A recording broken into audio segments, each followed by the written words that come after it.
Weep no more, my lady. Oh, weep no more today. We sing one song for my old Kentucky home, for my old Kentucky home far away. Hey, welcome back again. I'm Lowell. I'm with Delgray Photography. I'm Jerry with Stone Fence Tours, and we're derbying up for the Derby. We're derbying up for the Derby on our Behind the Label series, special edition, Derby series. Or Derby. Derby I mean, edition, it's Kentucky. You got to talk about the Derby.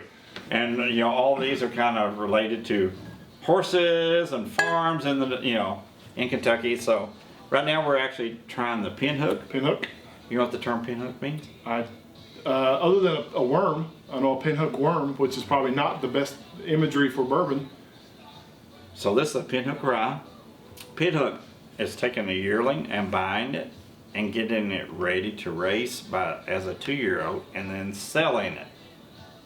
Sounds like a Colonel Taylor scheme. Yes, or you can do the same thing with a weanling and getting it ready as a yearling and selling it. So that's called, the horse is called a pinhook at that point, or that process? That process is called pinhook. It's called pinhooking. Yes, pinhook, yeah. So if you say, I pinhooked that horse, the horse business people would know what you meant. Yeah. So we've been talking about the Derby. Some little facts on it. It was 1970 for the first female jockey ever raced in the Derby. Diane Crump. Didn't know that. Yes, so it was 1970.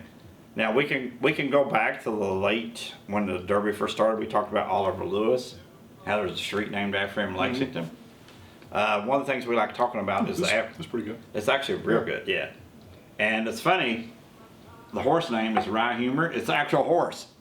Yeah, I noticed that. Yeah, Jerry was showing me this before. Kind of the bourbon brand is called Pinhook. Pinhook, yes. But it's actually made at Castle-on-Key.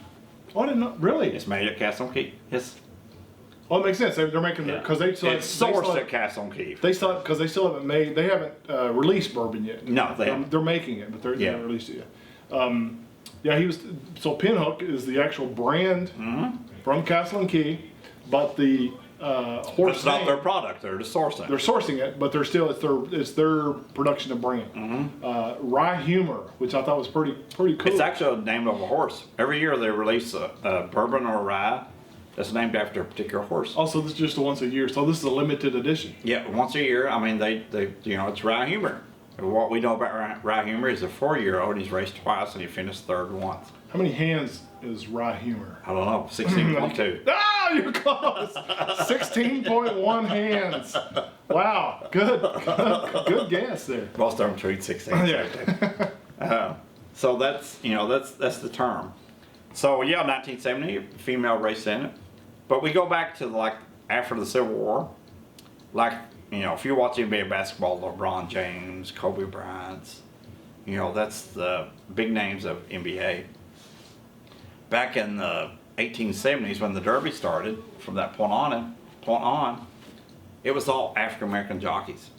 Yeah, and I know if you get a chance, if you watch any of the Bluegrass Trust videos that we did, Jerry kind of does a series on it, and that's actually one part of it, of the prominence of African American jockeys, especially early on. They really, truly dominated that sport. Yeah, they really, truly dominated the sport. And because of the bigotry and the Jim Crow laws, they kind of got pushed out. They did. And rightfully, some would say, probably by less talented jockeys. I don't know if I've actually haven't looked at if the times for instance the race times went down. I would have to assume that they did, just because of the talent of the jockeys early on. If you compare for instance their race time per race, that would be an interesting thing to see where they because people, like you mentioned the NBA, like saying, who was the best player, LeBron James or Michael Jordan? Well, the best way to do that is to kind of look at, the stats. So I'm wondering if we put those stats up side by side, how it would come out. But at any rate, they were excellent jockeys. They dominated. They kind of got pushed out of the from the sport. 1870s to the early 1900s. Right. They dominated. Like I said, Oliver Lewis won the first one. Out of the 15 starters in the first Derby in 1875, 13 were African American jockeys. Now, what's the as kind of an aside, you would probably know this. What is sort of the African American presence now in the industry of horse racing? There's very little.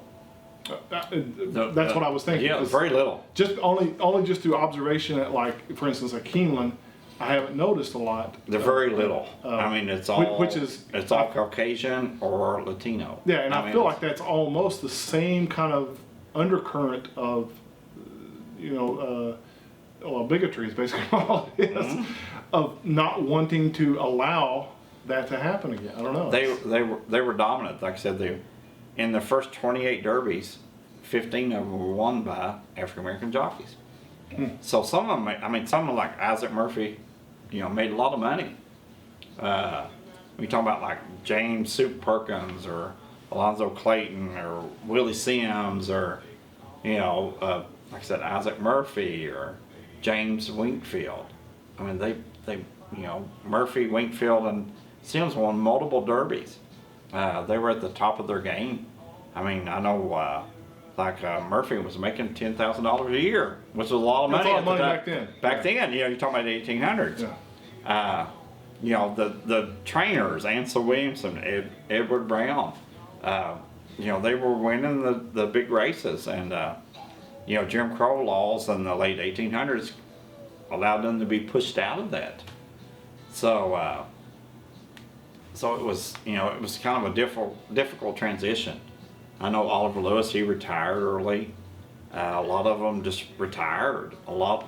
Somebody like James Wingfield went overseas and he raced in Russia. Yeah. And became famous over there. Now, who was the famous jockey that ended up basically in Cincinnati and ended up committing suicide? Tommy Britton. There was a few of them that, they just kind of fell on hard times. That was their identity. That was what they kind of did. It was. So, one thing I forgot to tell Lowell when we're talking about jockeys, I always got to have something special for him. He forgot to tell me that back in his youth, he was known as the jockey of McGoffin County.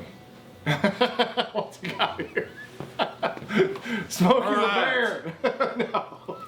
Got our jockey hat. So. Now, is this an actual jockey hat? This is a jockey hat, yes. Not like they wear at the races, but it's a jockey hat.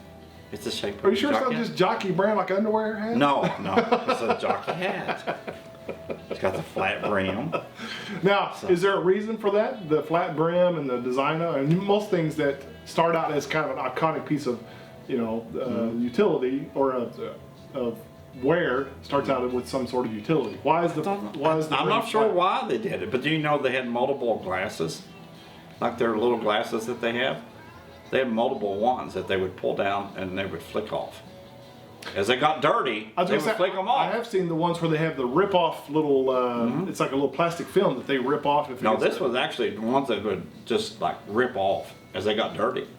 So if they weren't leading the race, they would just rip them off. Didn't know that. Yes, or put them up on top of their jockey hat. So it was, the African American jockeys, it was kind of a sad ending. The last African American jockey raced in 1921. The next African American jockey to race, like in the Derby, was 2000. It's almost 80 years. Almost 80 years in between. So there's a great story there. You live in Lexington, you hear about a lot of these, like Oliver Lewis, James Soup Perkins and stuff. They're buried in the African Cemetery number 2. Isaac Murphy was, but his body was moved over to the Kentucky Horse Park to be next to Man of War. So there's great stories about them, with the Derby, but this is actually pretty good. Yeah, this is really good. So Pinhook brand from Castle and Key. It's a rye, straight rye whiskey, 97 proof.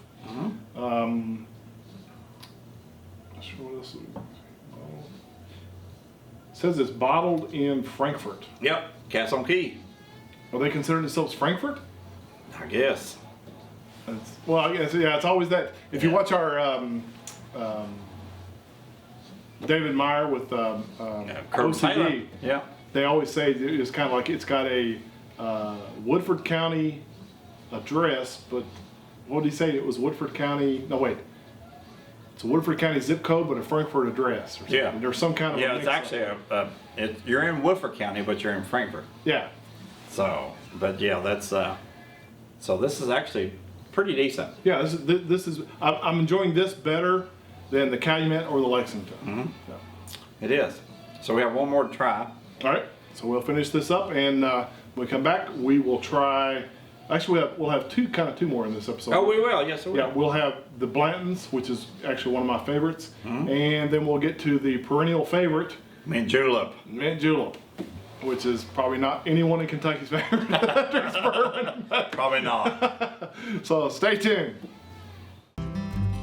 Weep no more, my lady. Oh, weep no more today. We sing one song for my old Kentucky home, for my old Kentucky home far away.